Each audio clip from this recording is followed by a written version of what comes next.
In a world filled with Bigfoot podcasts, where believers and skeptics clash, one podcast stands tall, ready to separate fact from fiction. Welcome to That Bigfoot Podcast. Brian and Wayne are here to call out the hoaxers, shoot down the myths, and weed through the mountain of red circle squatches. There is no Bigfoot Kool-Aid drinking going on here. We're not here to blindly believe, but to uncover the truth about the legendary creature that has captivated the world for centuries. Each week, we'll dive deep into the evidence and share jaw-dropping insights that will leave you questioning everything you thought you knew about Bigfoot. So, if you're tired of the same old stories and want a podcast that separates fact from fiction, join us on That Bigfoot Podcast. Get ready for a wild ride through the mysterious world of Bigfoot. Strap in, skeptics and believers alike, because That Bigfoot Podcast is about to blow your mind. Don't miss out. Like, subscribe, and comment now, and let's uncover the truth together. That Bigfoot Podcast, where the bullshit ends and the hunt for truth begins.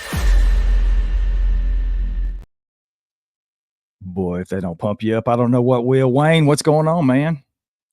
What's up, buddy? Every time I hear that, I feel like we need to step our game up like 10 times, you know? I've already done brought it for tonight, man. I'm ready to go.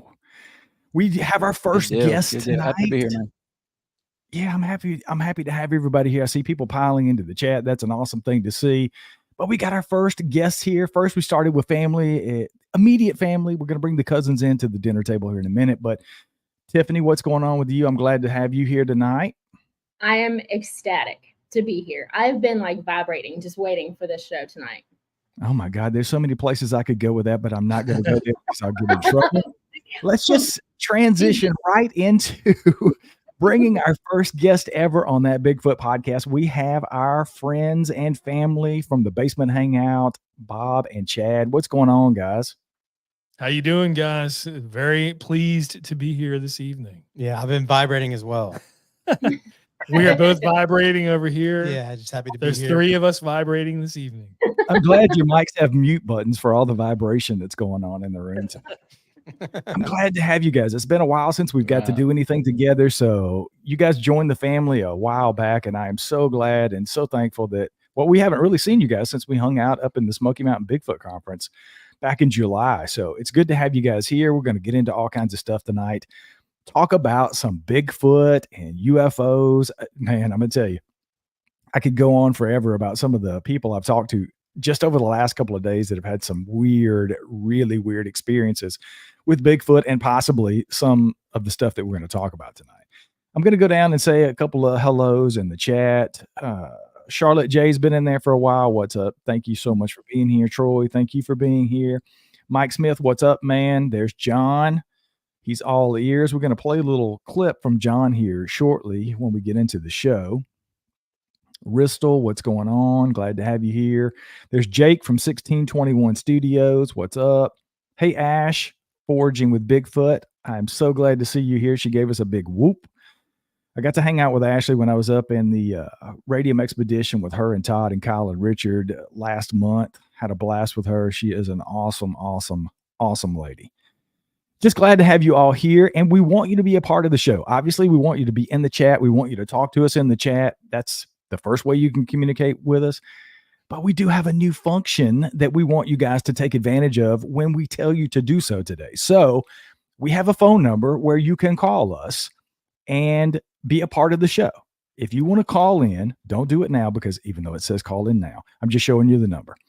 828-394-9191 is the number. If you want to be a part of the show when we let this tick across the bottom, when we get to that point, we'd love to have you guys call in if you have a question for anybody, whether it's me, Chad, Bob, Tiffany, Wayne, whoever, or it's about the subject matter you just want to add to the show. We'd love to hear from you guys. We'd love to have you interact. So jot down the number now. We'll do this again when it's time after we get into the show. So 828-394-9191. You guys be good in the chat tonight. We do have Tiff taking care of business. So if you get crazy in the chat, she's going to kick your ass out. So don't do that. Steve is in the house from Ontario. What's up, man? We've been emailing back and forth. Good to see you here. John from Australia, welcome in, man. We're glad to have you from across the pond. And Naoma, hey, Naoma. Sorry I haven't emailed you back. I'm a bad boy. I haven't forgotten about you. So let's get into it. Let's talk about this Bigfoot and UFO thing. I was eating some dinner after an interview that I had that went 3 hours today. And I decided to take a little break and eat some dinner. And while eating my dinner, I put on a documentary that was from a couple of years ago called The Bigfoot-alien Connection, right? I watched that on, I don't know what streaming platform it was. Interesting stuff because there's a ton of that goes on. I know we've all had Bigfoot encounters, that we've talked to people that have had weird stuff go on. I used to separate that stuff all the time and say, yeah, you saw lights and crazy stuff in the sky, but doesn't have anything to do with Bigfoot, right? Because people will say, I saw orbs, I saw this, I saw that, and then I saw a Bigfoot.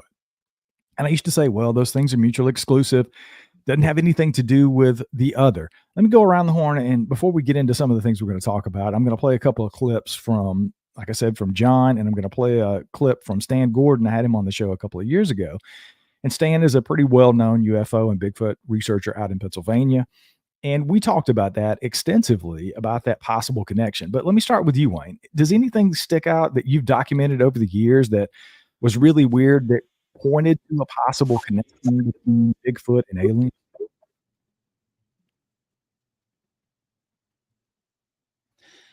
Brian, in preparation to the show, I reached back in the memory bank and I remember talking to a lady.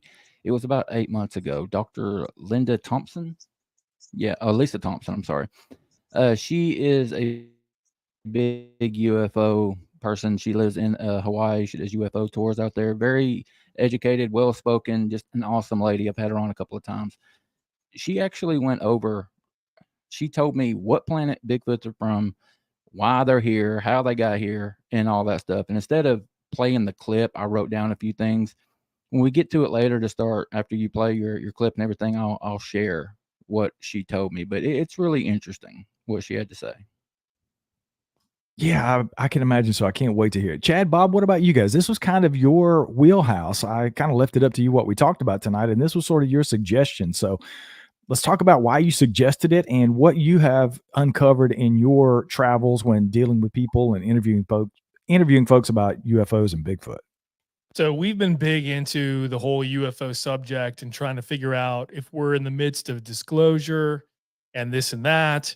In the past, we've been into the Bigfoot issue as well. And a lot of what we heard, as you mentioned, involved people seeing orbs in the woods, either just prior to or just after seeing a Bigfoot.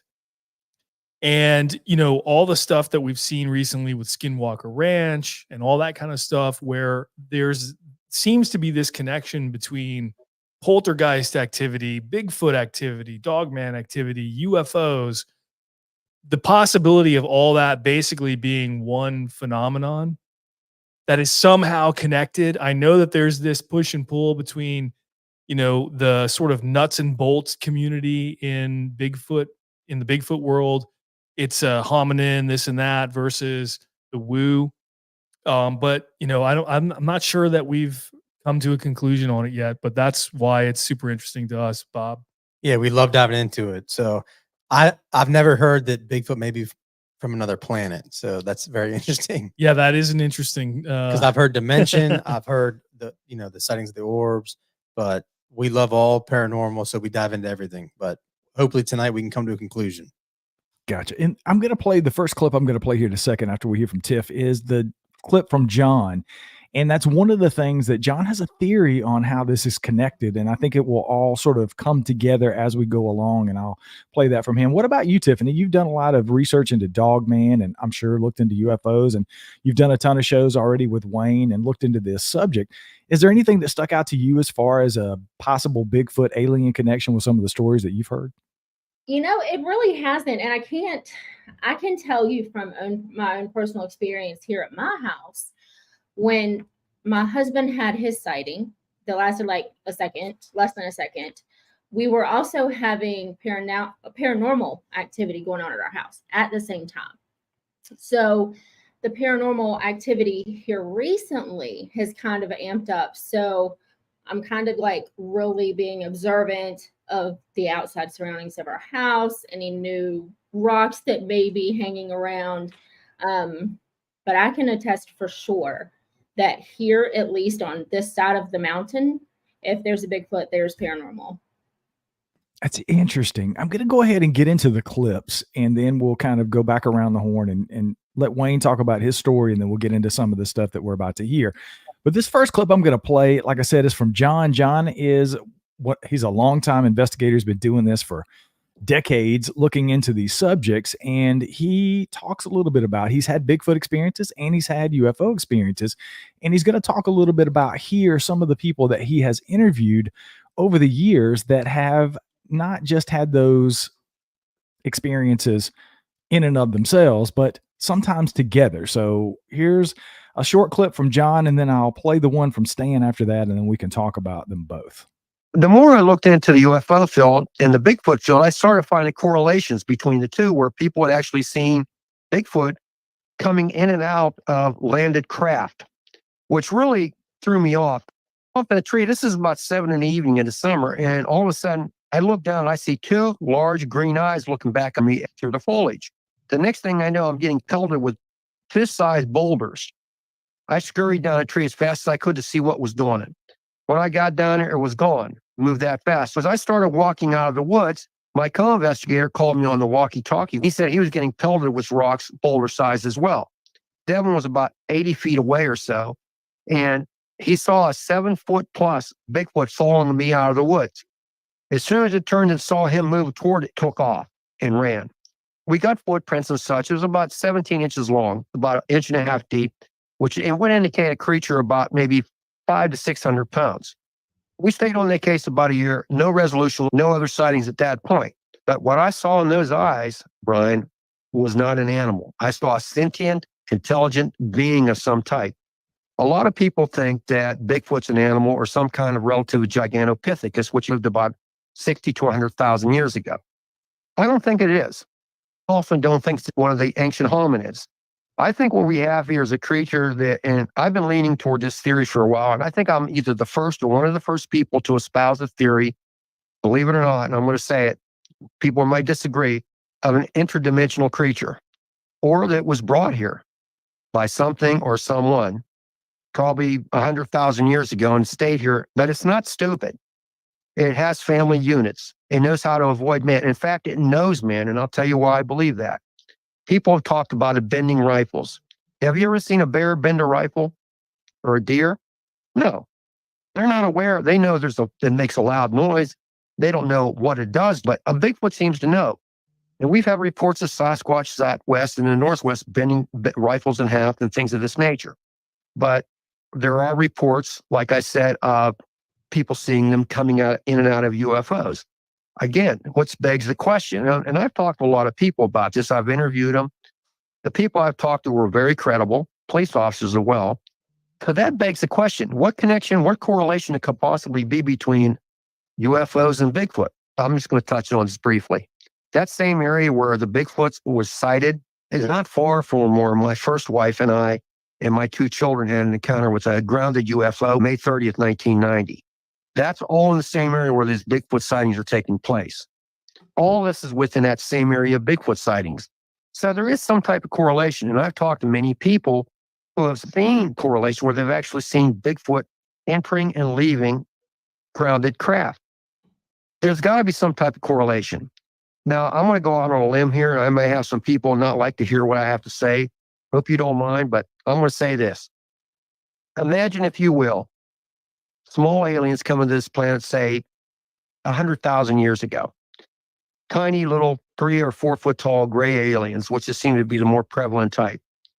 They look at an environment back then during the Pleistocene era when we had megaflora, megafauna like saber-tooth tigers, lions, giant ground sloth, you name it. All that existed back then.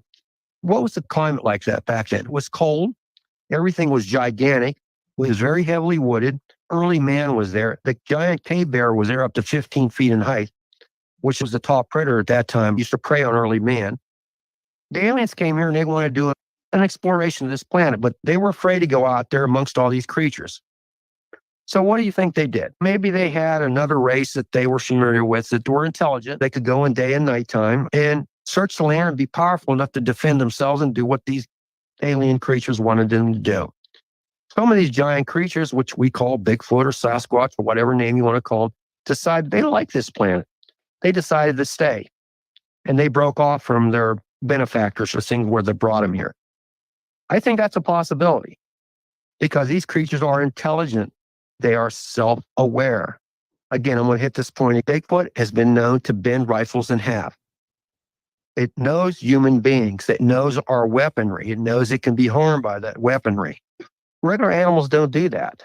It knows human beings more so than I think that we know it. It knows how to avoid us. It's an expert at doing so.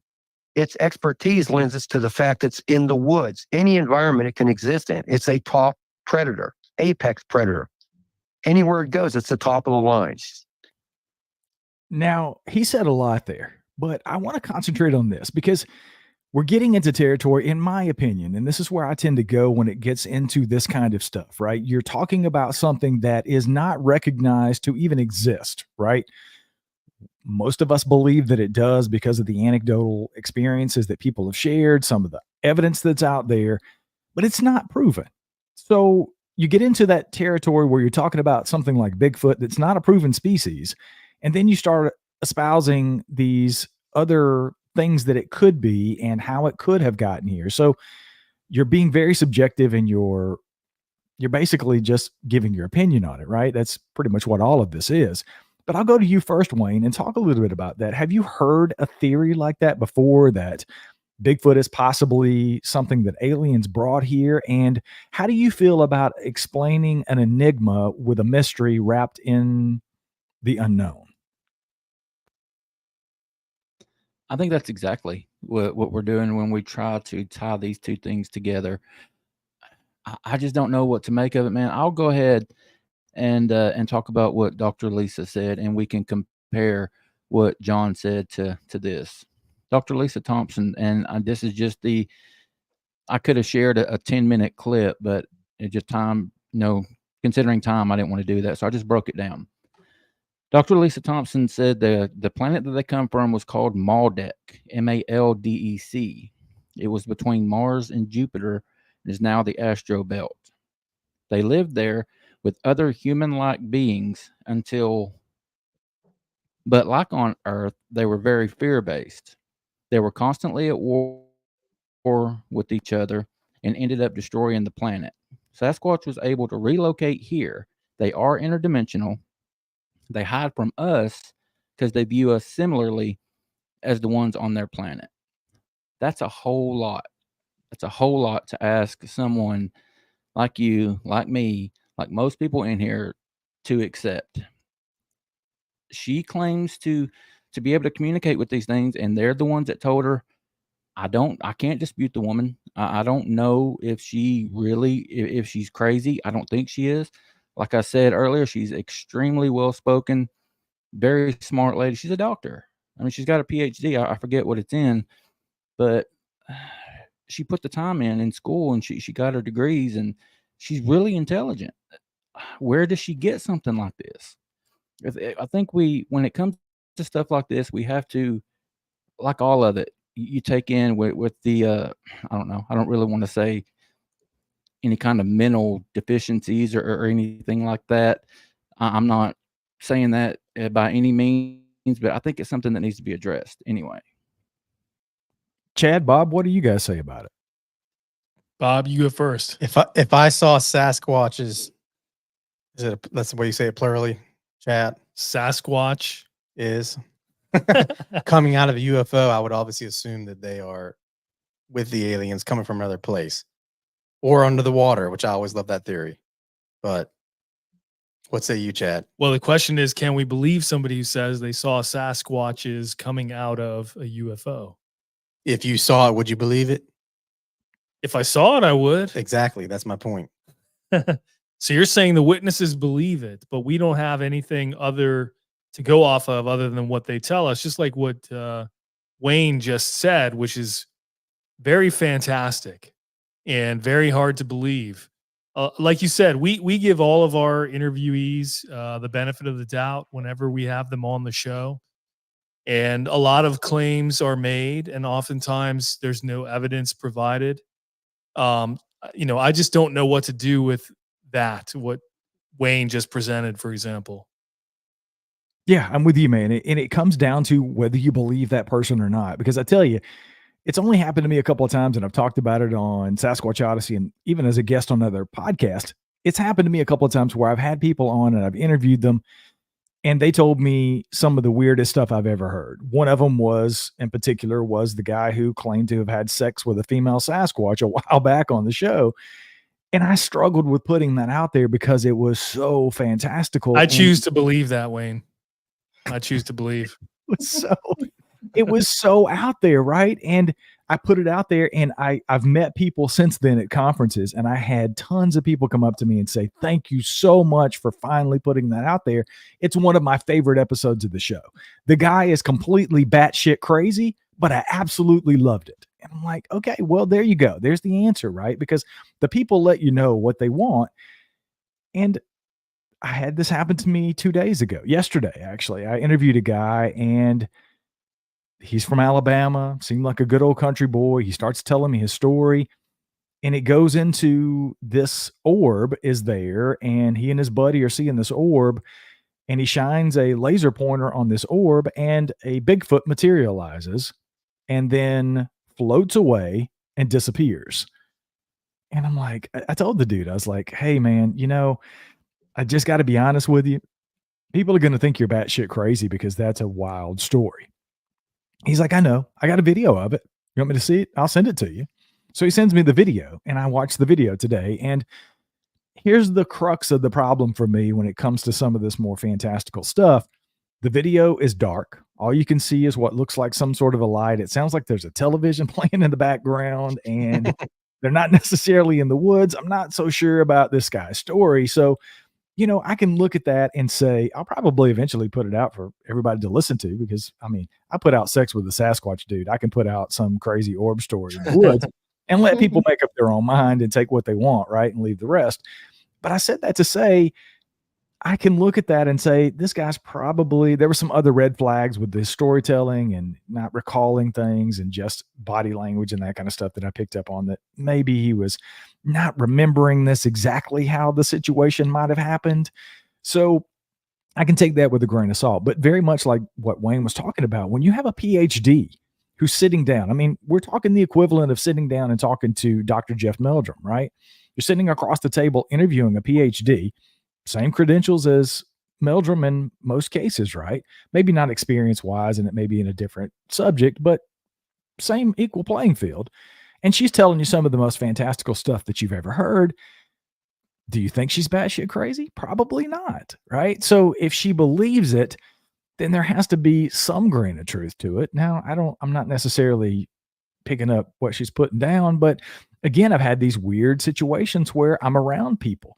Ashley, who's in the chat, Ashley, I spent time with Ashley in the woods, and she and Todd are mind speaking with Bigfoot. I didn't have that experience, but that was their experience, and they've had it multiple times, and they certainly believe that it's happening. So what do you do with that? I can't look at Ashley, an intelligent young woman who I had a great time with in the woods for 7 days, and say, chick, I think you're crazy. No, I don't necessarily think that's the way to go, but at some point, I think we have to separate the wheat from the chaff when it comes to doing this kind of research, because fantastical stories are great, but does it really push the ball down the field when you just continuously talk about this enigma of Bigfoot wrapped in this other mystery, and then you're just adding these other layers of the unknown and the supernatural? I don't know. Go ahead. Oh, you have something to play? Yeah, go ahead though.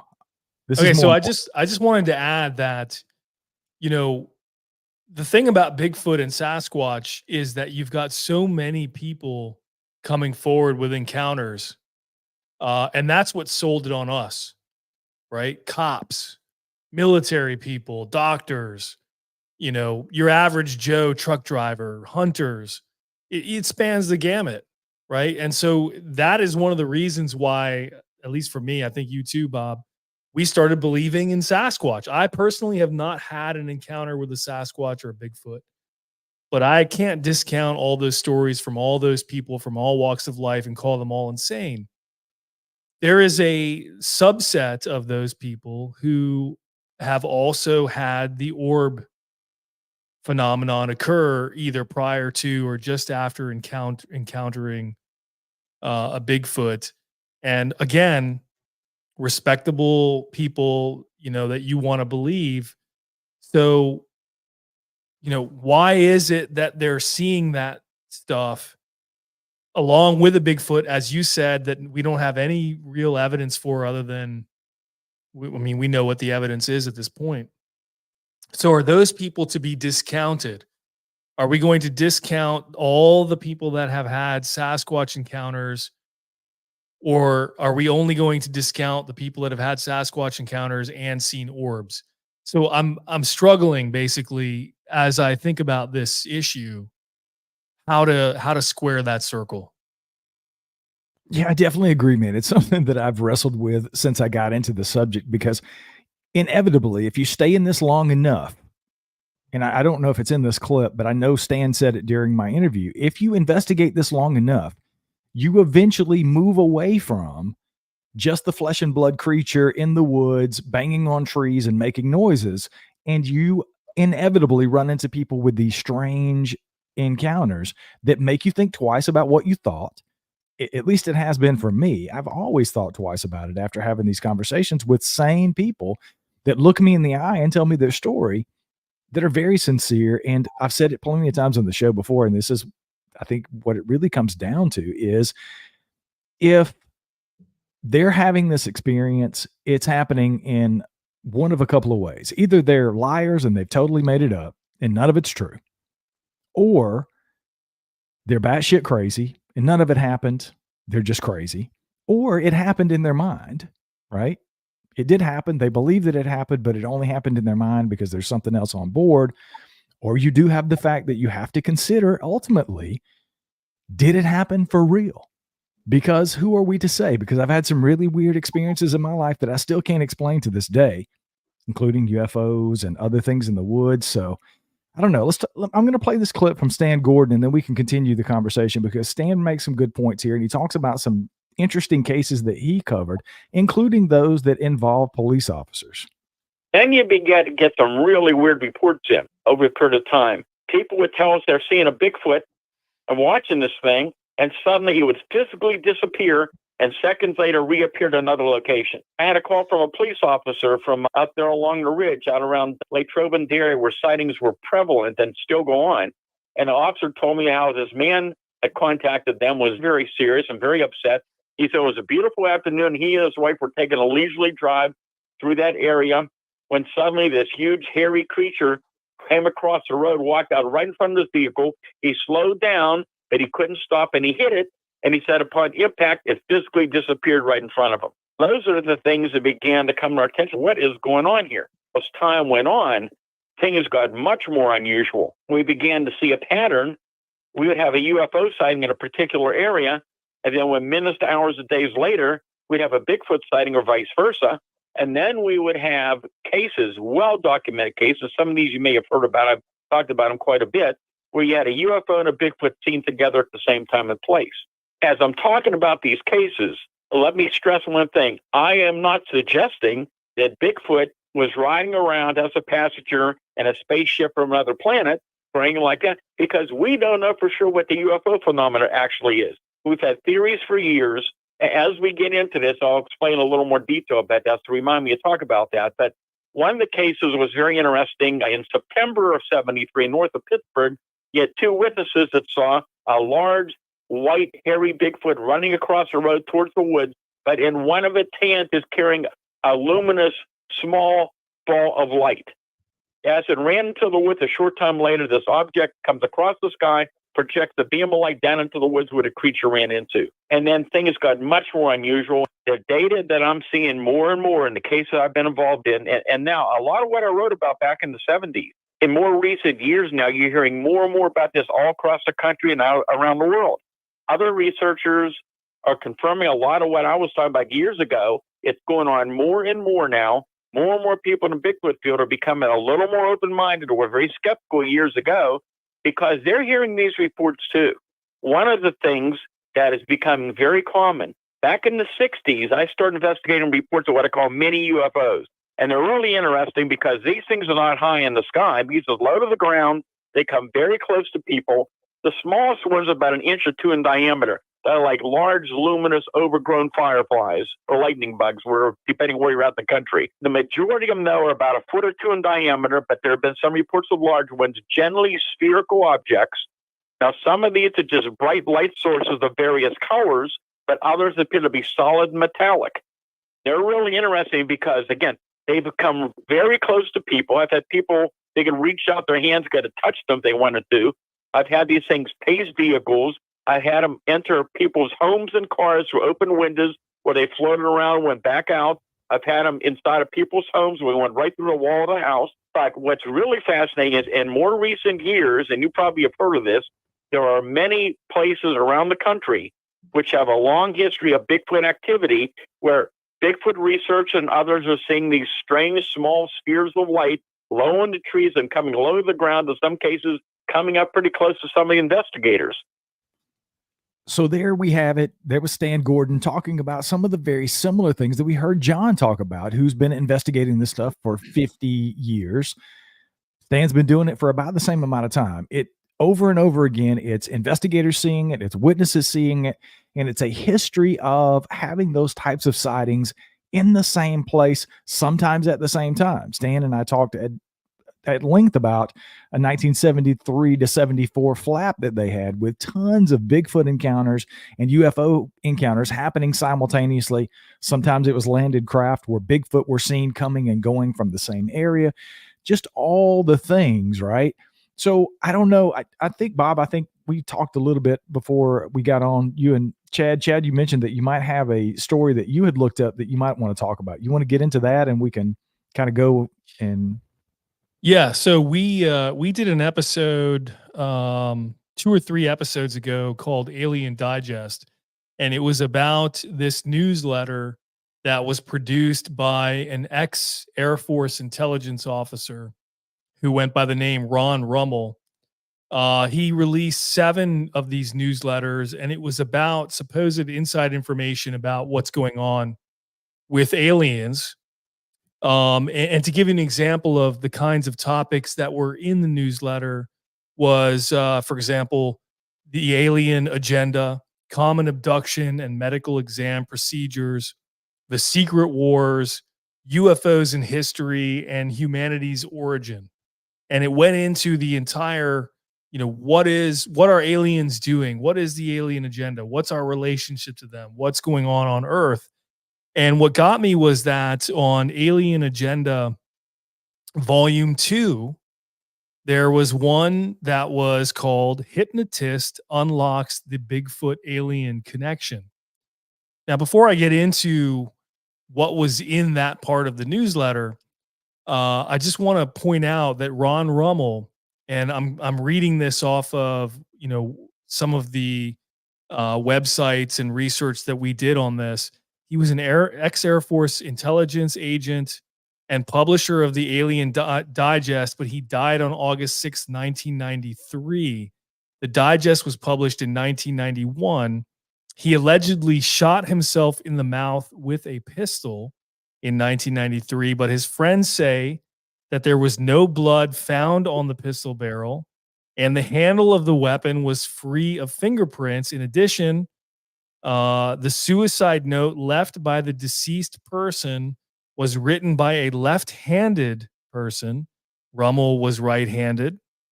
Perspiration on the body smelled like sodium pentothal, which is both truth serum, but also what you would put in a cloth to knock somebody out. So the Alien Digest ran to 7 limited issues that are all now very hard to acquire. As a matter of fact, you can only find issues 1 through 4. So all that to say, there's strangeness around the death of this guy, Ron Rummel, ex-Air Force intelligence officer, who took it upon himself to publish this newsletter that he called Alien Digest. So in that volume 2, again, Hypnotist Unlocks Bigfoot-Alien Connection, he writes, in December of 1977, I was present when a man was placed under hypnosis. A question was placed to the young man as to what the aliens were up to in the world. At first, he drifted to the southwestern coast of Africa, and this is what he said. I see Bigfoot creatures coming out of a cave. The cave has a redness to it down in the tunnel. There is a saucer on 4 legs sitting on the ground next to a tree, the only tree around. The Bigfoot creatures are coming out of the cave with large metal boxes and large round canisters. They're stacking these boxes and canisters next to the tree. Men are now coming down steps from the saucer.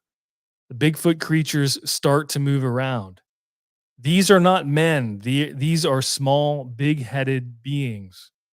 These big heads are telling the creatures to open one of the canisters for some kind of an inspection. One Bigfoot creature is opening the top of one of the canisters. It's a dark red, blood-like liquid with purple specks. There are what also appear to be tiny specks of bones. The 3 Bigfoot creatures and the small big heads are turned away from the smell. The aliens were afraid of some kind of mix-up and did not want to carry toxic compounds. They seem to be thinking that this is human waste of some sort. The faces on these aliens are very unfriendly and mean-looking. They tell the Bigfoot creatures to load the metal boxes and canisters on the flying saucer. Now we are taking off. The hypnotist asks, "Are you traveling on the saucer?" And he says, "Yes, I am. We are already in space, and it has been just seconds. I can see a big window that these aliens are looking out of." And on and on and on. And eventually he talks about how there's a Bigfoot creature locked in a big chair with electronic devices all over him, and he's mad, but there is nothing he can do about it. One alien is telling the other one to shut the door. I now seem to be drifting to the top of this craft. And he goes on to talk about what's going on in this craft. But bottom line is, in this newsletter that was all about alien agenda and all this stuff, there are these Bigfoot creatures that are performing tasks for the big heads, which, as you can imagine, is probably the Greys, right? The classic Greys. I don't know what to say about this. The strange circumstances around the death of the guy who wrote these newsletters after publishing 8, 3 of which nobody can find anymore. But what say you? I'll say hey to John. He just said we need to interview Stan Gordon. Yeah, you probably missed that, John. I did interview Stan a couple of years ago. I played a little bit of that interview on here. And you're right. He has investigated tons of those things. But back to what you were saying there, Chad, I don't know, man. Again, it's one of those things that this is coming back through. It's all hearsay. Right. Plenty of people will say he was under hypnosis. It was something that was planted. It was, suggested, those kind of things. I mean, John could probably talk to that. He can hypnotize people and do that kind of stuff. So, but again, it's one of those things where no matter what you do or what you say, somebody's got an answer for it, right? It's one of those things where if you're the one explaining the enigma with a mystery, then you've got your answers. And then people like myself, who tend to be more of a flesh and blood, it's more of an ape in the woods kind of thing, I tend to explain away some of the wilder things. And again, I just don't know. I do want to say, because Bob and I have been diving into the whole alien agenda and the disclosure stuff that seems to be going on right now. If you've been paying at all attention to that with David Grush and et cetera, et cetera. And the talking heads of the UFO community, like Elizondo and Coldheart, and so on and so forth, when they're asked, what is the nature of what you are hearing in the community, meaning the government and the people that know about what's happening? And they use words like, it's sobering. In other words, the truth about aliens is sobering. It challenges our understanding of our own nature of being, our own connection with what we consider to be God and the universe, and that it may not be benevolent, that it could be malevolent. And there have been hints towards the possibility that humans are a giant petri dish on this place called Earth and that we have been manipulated from the beginning. Now, again, this is all theory and conjecture and fantastic stories, but let's just say that we were basically created by these aliens as a giant petri dish. Is it possible that the Sasquatch were also created as part of this giant petri dish, perhaps before us? And there are, so one of the things that these talking heads in the UFO community have been talking about is that when they're done with this grand experiment, they will hit the reset button, which would obviously be very bad for us.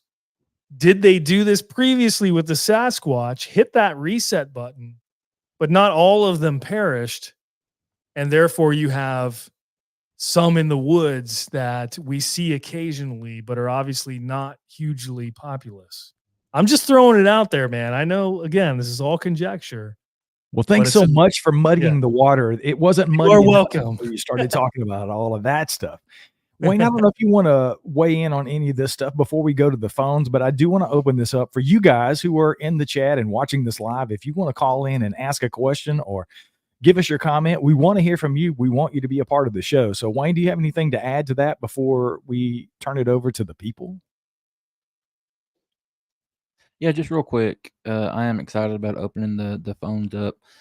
I'm just curious how people made the connection between orbs and Bigfoot. I mean, you had the gentleman that you played, Stan Gordon, talking about, he was describing them as low flying aircrafts and, you know, different sizes and being spherical.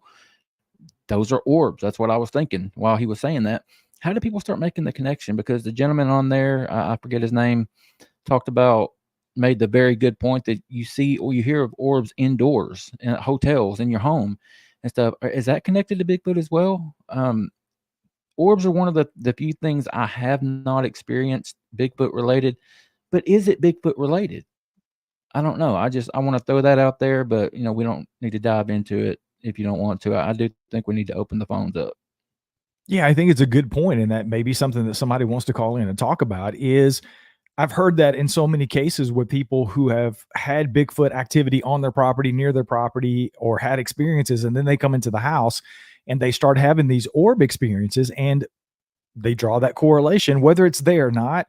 Maybe it's just one of those things that is mutually exclusive, but for those people, it's a very real thing, and they believe for whatever reason that it is connected. Tiffany, have you heard anything about orbs and Bigfoot? What say you on the orbs and Bigfoot connection? Well, I'm not sure about, the connection, but I mean, as you say, this is a whole shit ton to unpack, right? Like, why do some people experience the Bigfoot and the UFOs, and then some people experience them separately? Bob and Chad had a guest on their show. I don't remember the number, but his name was Luke, and he's from England, I think. Yes. Massive UFO stuff, but no Bigfoot. But it was UFOs and paranormal, but no Bigfoot. And if Bigfoot is going to be tied to UFOs and orbs, which I think they're separate, in my opinion. When are they going to start saying, okay, well, Dogman came from a UFO too? I mean, it just opens up so many. Or are they already saying that? I haven't heard it. Right, I haven't heard it either. And the research that I did when I was doing Dogman Terror in the Woods, I didn't see anything about, Dogmen and UFOs. I don't know. Who's to say they're not hitching a ride? So we want to hear from you guys. Obviously, the chat's going, but I'm going to open up the phone lines. If anybody wants to call in, now's the time, 828-394-9191. I am standing by to take your call. And what say you? If you're into this subject and you have an opinion on it, we'd like to hear from you. Again, I've said it so many times with Bigfoot. I don't think anybody knows anything about Bigfoot, really. A lot of people claim to know a lot of things, but when you start talking about anything in definitives when it comes to this stuff, whether it's UFOs or involvement with Bigfoot, whatever the case may be, I tend to turn off because I don't really think right? So unless you've had an experience and it is your experience, then you can talk definitively about your experience. But the people who come on and say, oh, yes, I absolutely know that they're aliens and they were dropped off here and it's this, that, or the other. That's really all I've ever heard when it comes to people addressing it. And I just don't believe that for a second, because the second thing is I always go to, how do you know that? Right. That's kind of the question I had for you, Wayne, when you were talking about the lady earlier. Is I was already writing it down as you were talking, and you did finally circle back around and say she communicates with these things, right? She talks to them. So she has that connection. So if they're telling her, then that's how she figured it out. But I think in so many ways, the mind speak, which we've talked about on the show before, the telepathic communication with Bigfoot, that's a whole nother thing. And I've said it before, I haven't had that experience, but I know people personally who have. I've talked to people on the show who have. And if you're having that experience, some people say it can be an ape in the woods, and that can happen as well. Maybe they just have that ability, like some humans have abilities far beyond what others have as far as capability. So, but it's made me wonder if that is something that I'm missing. Have I missed the boat on this telepathic communication and mind speak and just kind of written it off? And if I have, would that explain more so that they might be aliens, right? Because that sort of speaks to, as I've been talking, we've had 3 people call, so I'm going to call now. I'm going to call back to Washington, PA, and have a conversation with our first caller. How about that? Awesome. Hello. Hey, man, it's Brian. You're on the air with us. What's going on? Oh, I just wanted to call and make a couple comments about what Wayne has said about as far as publicity, so to speak, with Todd Standing. Okay, there's 2 types of good information. One is bad information. One is good information. And when I first started doing this stuff so many years ago, as I told you a long time ago, we didn't have the type of people that we do nowadays. We didn't have the amount of interest in Bigfoot or UFOs or anything for that matter. Because first, frankly, we had a lot of nuts out then, and we had a lot of hoaxers and cultists and everything else. So it hurt the field in general and hurt people from coming out and actively participating and looking for things like this, okay? But so now this Todd Standing, yeah, I know you had mentioned about being on parole and all that as far as when he committed a hoax, 12 years ago or whatever it was. Okay. As far as I'm concerned, he has a long way to prove himself to me, first of all. Your veracity, I never doubted. But as far as getting any kind of positiveness out of this by hoaxing stuff, people who are interested in this field don't generally, they listen to your podcast and other podcasts. And if they're interested and they hear about somebody who's been hoaxing stuff, I don't care how long ago it was, they're going to lose interest in it. Okay. We need positive stuff, not negative stuff. Okay. That's what could generate and garner more interest and a more serious investigation and, frankly, the scientific community to do these things. Okay. But you went up to British Columbia. I got that. I know you heard what you heard, saw what you heard, or saw what you saw. I never doubt you. Okay. But, for myself personally, as I said earlier, Brian, he has a long way to go to prove himself with me. Now, if I could go up there myself and do some of the things that I know, okay, that'd be a different story. But until, he has to prove himself to me personally. And that's just my opinion. Now, I'm not saying there's not Bigfoot in British Columbia. I'm pretty sure there is. He may well have had genuine experiences and stuff.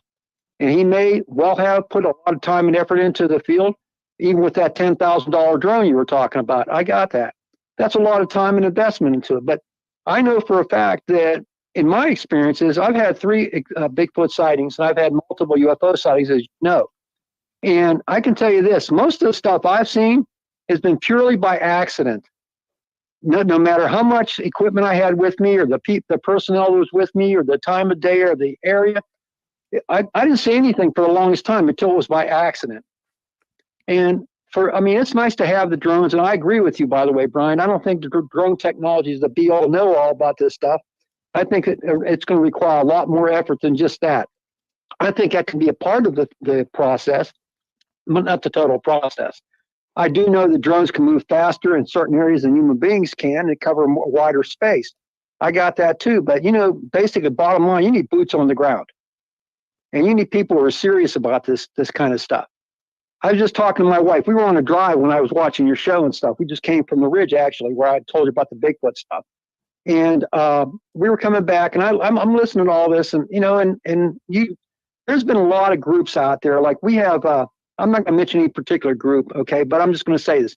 You have groups out there of guys that are out there in the middle of the night, half drunk, carrying guns and flashlights, looking like they're from the backwoods somewhere, trying to hunt down and catch a Bigfoot.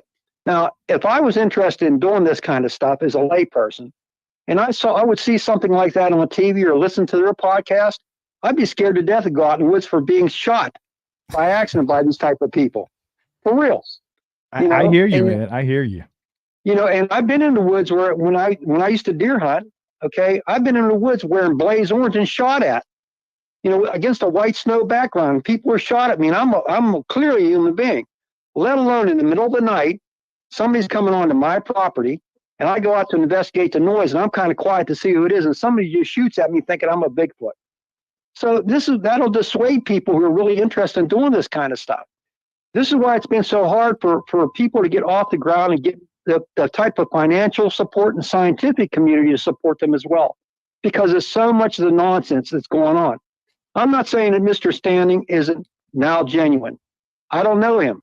You met him, you talk with him, you spend time with him. I did not. I only know by what I see and what I hear on these podcasts and, from others as well. Okay. I do know there's a lot of hoaxers out there. There's a lot of people that want their 15 minutes of fame for whatever reason. Okay. And that's one of the reasons we started this show. And this is John, by the way. We didn't catch John's name in the beginning. This is John. And I don't want to cut you off, but we have other people that are waiting, so I want to get back to them, John. I appreciate your comments. I agree with you. We'll certainly have more conversations, I'm sure, about Todd in the future. And I agree with you on he's got a long way to go. He kind of made the bed that he's laying in, and Can I ask John a quick question though before we jump in? Before you cut me off here. Yeah, hang on, John. Hang on. Chad's got a question for you. Hold tight. John, I got a question for you. You said you had Bigfoot encounters and UFO encounters. Were they close to each other? Were they related, or were they completely distinct? I can't hear him. He asked about your encounters being close to each other, whether it was Bigfoot and or UFOs, and were they close to each other, or were they clearly, distinctly different from each other? Well, I've seen Bigfoot 3 times. I got within a 15 foot of a 10-foot tall one. And when I did that, I was actually coming back from another Bigfoot investigation about 20 miles away. And there were 12 police officers and 30 civilians who saw it even before I got there. So there were 42 people who actually saw this creature before I even got there. And they refused to walk up to where it was, leaning against the high tension towers. I told you this in one of my interviews with you. But it was 10 feet tall. And the reason I know it because I measured its height when it left against the high tension tower. I'm 6 foot. There was a UFO. It made me look like a peanut. Now, in the close proximity to that, there were a lot of UFO sightings as well. I've investigated thousands of cases. And of those thousands of cases, I would have to say probably maybe 120 to 150 people claim to have seen Bigfoot in close proximity to a landed or hovering UFO, or actually going into or coming out of a landed UFO. So there's a connection here of some type. I will tell you personally, from getting as close as I did to that big one, okay, that it's not an animal. It is sentient, it is self-aware, it is highly intelligent, okay? It's not, in the drawings I've seen of these creatures that people put on Facebook and stuff, they don't look like a muscular, gigantic ape with a bare chest and muscles. No, they're covered in hair, okay, except for their face and the ends of their hands. So, yeah. Now, I could go on and on and on, as you know. I could. I know, and we appreciate it, man. I definitely appreciate it. We'll certainly have to get you back on the show and give you some more time at some point, but I am going to cut you off there and go to another caller here in a second. But I think that answered your question, Chad. His experiences were mutually exclusive. He had Bigfoot experiences, and he talked to a lot of people who had those experiences together. So, but they weren't at the same time. I'm going to see if I can go to Nashville here and get this person on the line. I'm having to call them back. We're just flying by the seat of our pants here tonight. So Everybody's going to have Brian's personal cell phone. Hey, this is Brian. You're live on the air with us, man. What's going on? What's your first name and where are you from? Can you hear me? He's like, Hello? who dis? Can you hear me? Yeah, I can hear you. Hey, give us your first name and where you're from. You're on the air with us, man. Oh, this is Matthew, and I'm from Murfreesboro, Tennessee. Awesome, man. We love Tennessee. What's going on, Matthew? What's your question or what's your comment? Well, one of the comments I have is on one of the episodes you had when you went with Todd Standing. He had spoke about keeping our bodies clean. Also talks about the pineal gland and all that. And I want to know your thoughts about it. I have my own, but I want to know your thoughts about it because it really seems very, from my studies, that's very magical. That's very Egyptian. It's very, your third eye, all that kind of thing. I want to hear your thoughts on it. Okay. And I'll tell you, I'm going to go hang up and let you listen there because I'm going to go to another caller when I finish it, but I'm going to answer your question for you. I appreciate you calling in and taking the time to be a part of the show, man. I appreciate it. All right. So clearly people want to talk about Todd tonight and not Bigfoot and UFOs. So I'll answer the question. I think there's something to that, right? I've talked about the grounding and other things that are just a natural thing outside of Bigfoot. You take that away, you go out into nature. Grounding is a thing. It's scientifically proven. You take your shoes off and you walk around in nature. It changes your body. It changes the way you feel. There's an energy there. And I think certainly with the pineal gland and eating good food, just in general, eating good food that's sourced properly and keeping your body clean. He didn't mean like physically taking a shower. He meant like clean I was wondering. food. Yeah, clean food, not a whole lot of alcohol, drugs, those kind of things. Say what?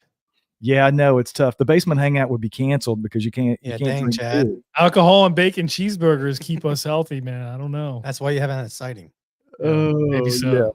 So, short answer to the question is, yeah, I think it's a thing. I don't necessarily know if doing those things is something that has to do with Bigfoot.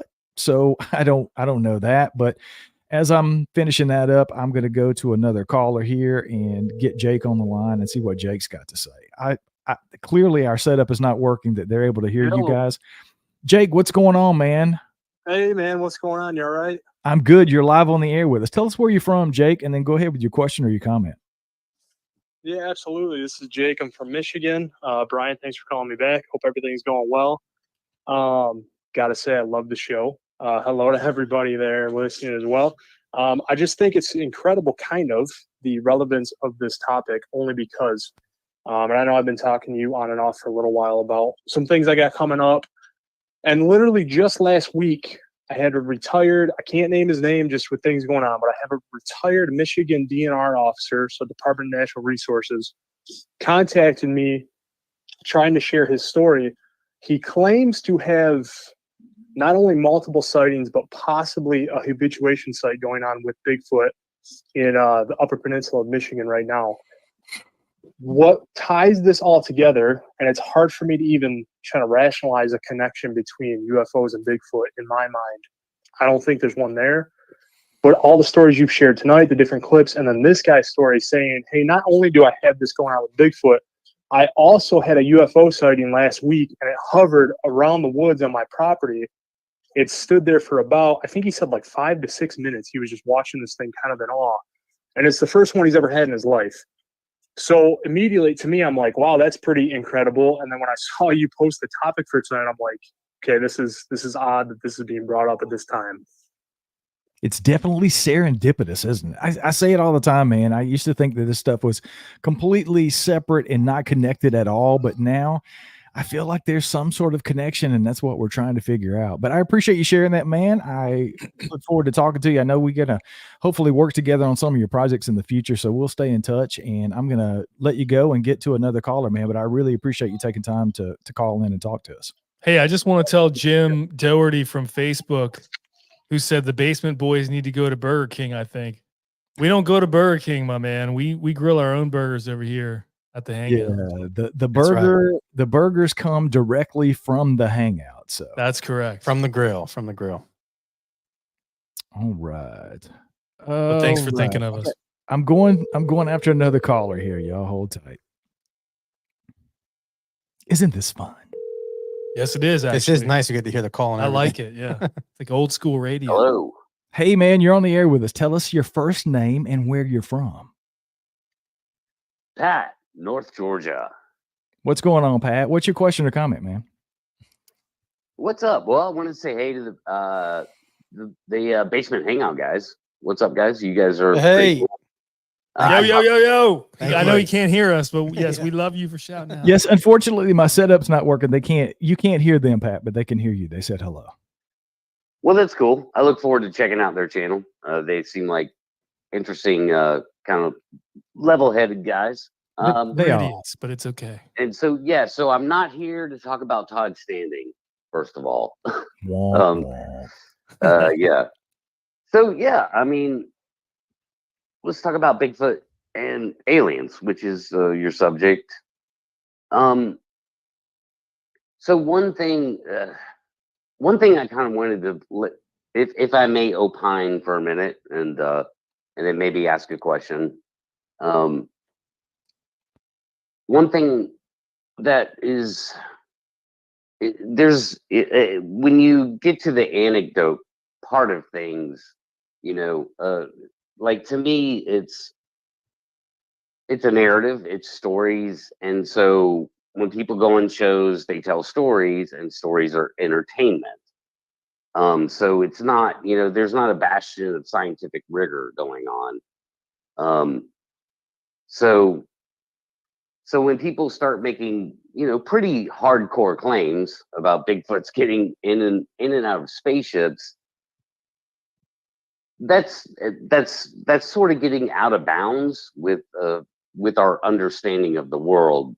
So I think it's okay to question that pretty heavily, and it shouldn't just be accepted as some kind of truth. So at the end of the day, how do we move the ball down the field in trying to get any kind of evidence of correlations between these two very strange things? Neither one of them very well understood.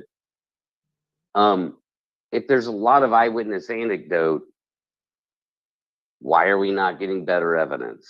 Why, especially today, pretty amazing observations. The one guy said there was 30 people and 12 police officers, and as you know, Brian, police officers are just flooded with cameras. So where's the evidence? That's a good question, man. And I'm going to let you go there and we're going to answer it real quick. But I will definitely get with you on the side. We'll continue this conversation, man. I really appreciate Of course. calling in and being a part of the show. We thank you much.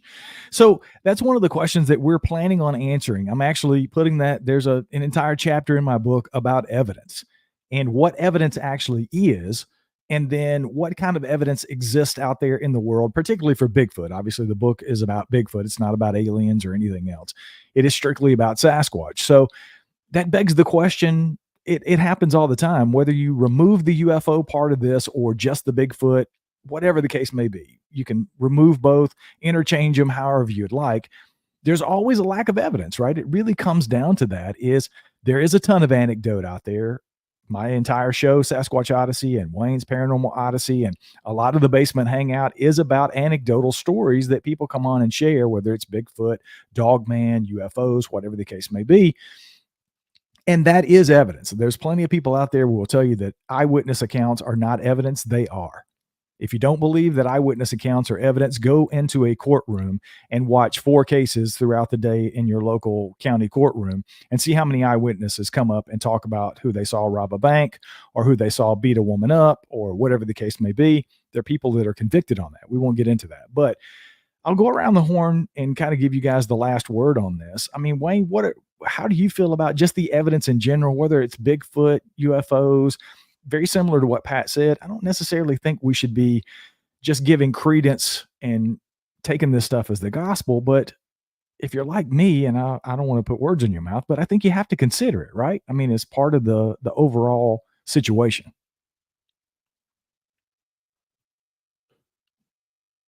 I mean, there's one thing about what Pat said. that I would definitely agree on is with today's technology, everything that we have, cameras everywhere. We all have a camera in our pocket, on our phones. Pretty damn good cameras anyway. And there should be. You would think that there would be more evidence. And then you hear people talk about why. I can certainly speak to the one time that I had a chance to gather evidence in the woods, and I was too afraid. I didn't even think to pull my camera out. But that happened one time.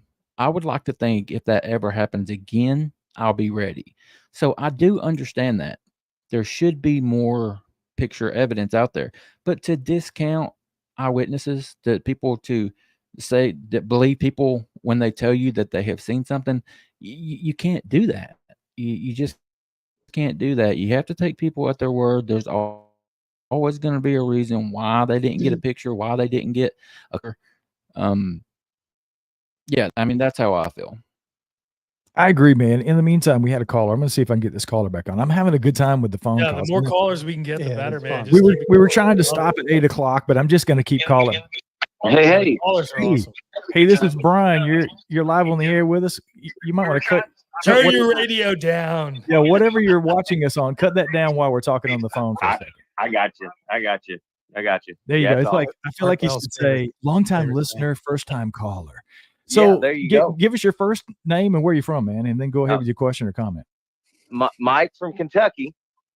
What's up, Mike? Long time no talk, man. Well, I left you a message on the call in. I didn't even mean to call in tonight, man. I was just going to listen and enjoy this, but you guys are taking me down another place with this stuff. And tell us where we're taking you, Mike. Well, I want to phrase this in the form of a question. Okay, so I've had some experiences, been on your show a couple times. When the guy talked about his habituation site, I've got a spot where I lay some rocks out and leave some stuff sometimes, and I'll go back every month or so, and the rocks will be in a pattern, and the stuff will be gone. And we talked about that. I think they leave me some glyphs and some artwork with their stick structures. But then I showed you. We talked about my property, and I think I sent you. I overloaded you on pictures and stuff after that the other night. But there's an orb picture in some of the stuff I sent you, and so I've seen orbs and doing paranormal stuff. And not too long ago on my property, I saw a couple, and they would go down the back. I can look out my bedroom window at night and see out on my 5 acres, and the dogs would even notice them and run them down the fence. Well, I started getting glyphs and stuff on my property. And I honestly, man, I started looking into fairies and things because I didn't know what could be doing this. And it wasn't until my mother-in-law was here a couple weeks ago, and she went around the end of the house, and she said, came back in, and she said, "Did you make that big X at the end of the house?" I said, "What are you talking about?" And she said, "That big stick X." And I said, "Oh, I had seen it and I just left it there." I said, "No, I didn't make it." "Well, what would do that? That's done on purpose." And so now I'm wondering, I'm just going to ask, phrase this in the form of a question.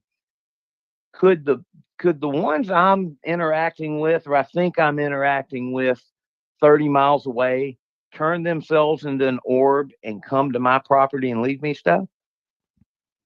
Ooh, that's a good question. I'm going to hang up, Mike, and we're going to answer the question. I appreciate you being a part of the show, man. Thank you so much for listening. Thanks for calling in. I appreciate it. Yes, sir. See you. So that's a good question. I've had people tell me that. I've had people tell me stories, and Daryl comes to mind. I believe it was Daryl Denton from Tennessee, Wayne, who told me he was in a situation where he was out investigating Bigfoot, and he saw these orbs floating up the hill where these guys were, and this freaking orb turned into a possum in front of him. And he said before he said it, he said, "I know you're going to think I'm crazy." And Daryl is a stone cold sober dude. Like, he is no nonsense. And he knew how crazy that sounded before he told me. So he prepared me for it. And he tells me this story about this orb turning into a freaking possum on a Bigfoot expedition. What do you do with that, Chad, Bob? What do you guys do with that? Where do we go from here when orbs are following people home and turning into possums?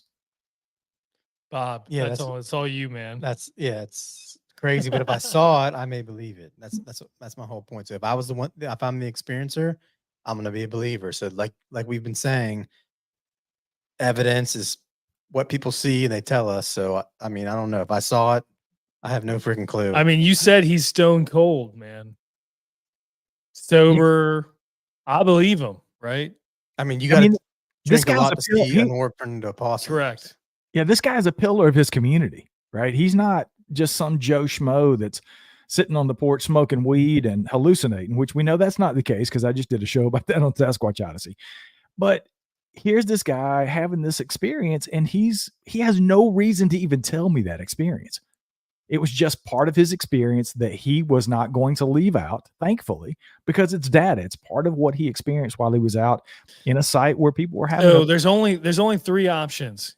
He had a mental break, which doesn't sound likely.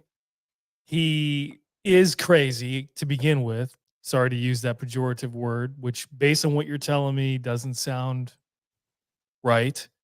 Or whatever he saw was manifesting in reality, at least to make him believe that. And again, we go back to the nature of these encounters are beyond our understanding of what we think our reality is. We can't put our hands around it, but there's something stranger going on in this world than, what we see on TV and what we accept as,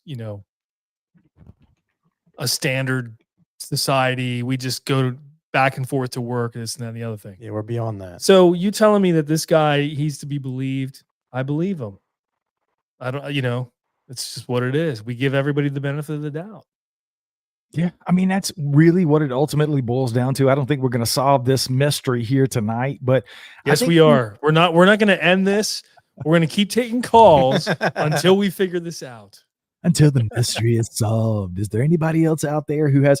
We don't have any callers in line, so that I'm going to call in myself. I'm enjoying it so much. So I had a point. So what you read, Chad, was big heads, which we were saying are aliens. Aliens, yes.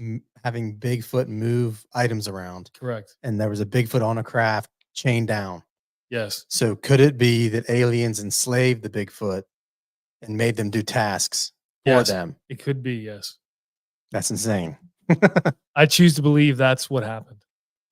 I mean, that's what it sounds like they were doing. But that's a whole nother show that we'll have to do some other time. Yeah, that's opens Wayne, up a whole do you other have realm. Tiffany, do you have any final words on any of that stuff? Does the orbs and the Bigfoot or the aliens, what say you on all of that craziness? Well, it makes me wonder, right? Like if he saw an orb and it landed and then turned into a possum. I mean, you have to, again, it's a big ask, but you look at the credibility of the witness. Why are they going to BS you? What is their motive for BSing you? So if you have an orb, let's just hypothetically speak, 100% for certain that happened. Does that mean that these orbs that are floating around could possibly be the Bigfoot? Like shape-shifting and all of that? I don't know. It definitely could be. I don't know. Someone's agreeing that the Bigfoot were enslaved by the Yes. aliens. Someone in the chat. Thank you for Yes. whoever that was. Yes. Somebody said they agreed with Chad and Bob. That's the first time that has ever happened, ladies and gentlemen. So all we needed was one concurrence, and now it is true. well, yeah, I think that's a good place to end. I can't thank everybody in the chat enough for being here and being involved. Everybody who picked up the phone and called in, we definitely appreciate you being a part of the show. If you want to hear the rest of the episodes for That Bigfoot Podcast, you can get them anywhere you listen to podcasts, Apple Podcasts, Spotify. If you want to check out the Basement Hangout, go check out the Basement Hangout. Chad and Bob have quite a library of shows that you can go and get caught up on. They have some amazing people. They've had some great guests like me over there. I mean, yeah, other people have been on there talking about Bigfoot. So go check out the Basement Hangout anywhere you get your podcast. And of course, check out Paranormal Odyssey. Wayne and Tiffany do a fantastic job with that show every single week. They bring you all kinds of amazing content. And we'd love to have you. Eventually, we're probably going to put some of these back catalogs and some extra stuff over here for you guys on YouTube from That Bigfoot Podcast. We've got tons of other stuff coming out, more episodes every single Friday, and we're going to do more of these live. So it's kind of a tradition on our show. We don't go around and do the things that Chad and Bob do and make you say stupid shit at the end of the show like they made me Say say. what? They're words of wisdom for Words of life. wisdom. Oh yeah, I'm man, sorry. come It's not on. stupid. It's words of wisdom. I had it written down. I should. Sale of underwear at Costco this week, man. Come on. But I do give Wayne the final word on the show. So Wayne, you get the final word, man. And I do have an outro for everybody who didn't get an outro last time. I did put together an outro, and it's a cool ass song. So you guys stick around for the outro. There's a delay, so Wayne will talk in about 10 minutes. All right, guys. Yeah, again, we appreciate everybody hanging out tonight. Thank you for everyone that called in. We appreciate it. Look forward to spending more time with you guys. But until then, y'all be good to yourselves, be good to each other. We'll see you next time.